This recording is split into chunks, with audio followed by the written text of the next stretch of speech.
Hello, everybody, and welcome to your agenda for History of the Americas for the week of Monday, April the 6th through Friday, April the 10th, 2020.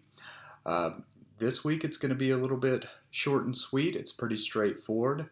Um, I do realize that the 10th is still technically a holiday because it being Good Friday, and then next Monday, I believe, is still considered a holiday as well, not this coming Monday. I am recording this on Friday the 3rd, so I'm the 13th of April. The Monday right after Easter Sunday is, of course, um, um, a holiday as well. So I'm going to change your due dates and times for your work this week to reflect that. I'm going to move it to Tuesday at 8 a.m. Tentatively will be your due date and time for your work for the week of April the 6th through, well, technically the 9th, but Friday the 10th, as it were.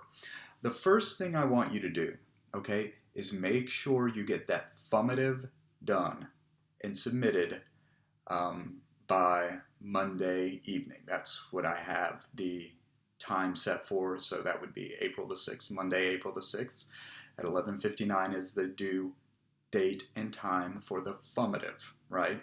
Looking at comparing and contrasting the experience of the civil rights movement in the United States, particularly looking at African Americans, with that of one country in Latin America.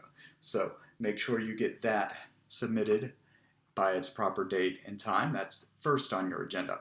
Secondly, your additional work for the week, once that's done, is you will then go to chapter 5 in your reading and notes. And that is looking at two countries in the Americas, and how the governments of those countries, federal, state, and local, either helped or hindered, or a combination of both, the process of obtaining civil rights for groups in those countries.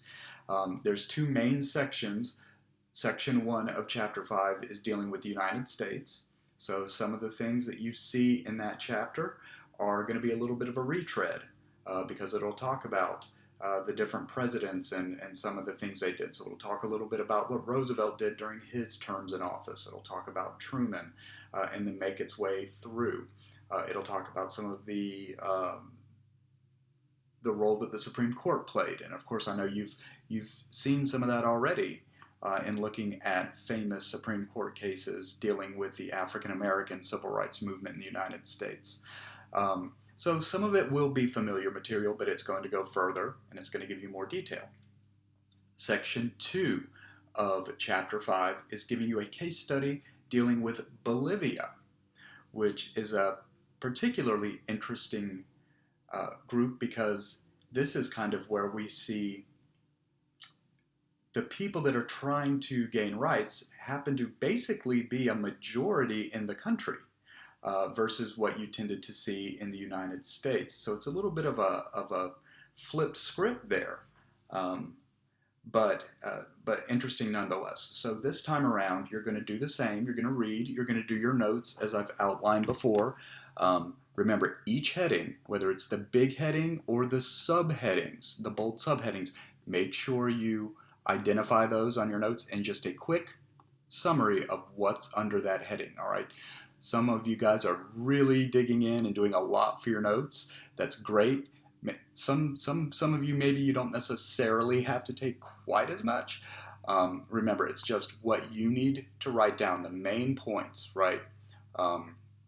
Some of you need to make sure, and I tried to put some feedback in Canvas, if I gave you full credit first time around as long as both sections were done, but you need to make sure that when you're doing this, you are doing each subheading, right, and each source extract. Now, this past week, what you did before, there were quite a few sources to look at. With Chapter 5, you're only looking at, let's see, sources, I believe, A through I. So fewer sources than what you've seen before, but give me the title of the source and you can just copy and paste that straight from the text, and then a quick blurb. What's the source saying? Okay, that's it.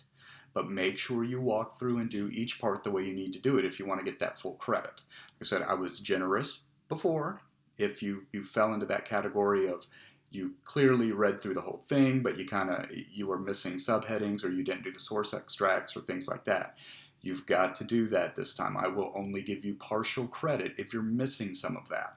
So please make sure you do it. I know it's time consuming. I know it's a pain in the butt, but it's the only way that as your teacher, I can ensure that you're reading and that you're digesting the material. Okay? Like I said, I know it's a pain, but that's the best way in this particular situation where that can be done, and I can make sure everybody is doing that. So those are your 2 goals for the week. Make sure that formative is done and submitted by Monday night, right? 11:59 is when I give you the due date and time. I'll begin grading those when they roll in next week, right? And then do the notes. That's it. I don't have a note place assignment made yet. I will go back in and create the assignment for submitting your notes for Chapter 5. But that's what you have to do. And like I said, I know it's a bit of an abbreviated week because of Friday and next Monday. Like I said, tentatively, I'll make the due date and time for those notes, which is the only additional thing after you making sure that formative is done. It will be 8 a.m. on Tuesday, the 14th of April.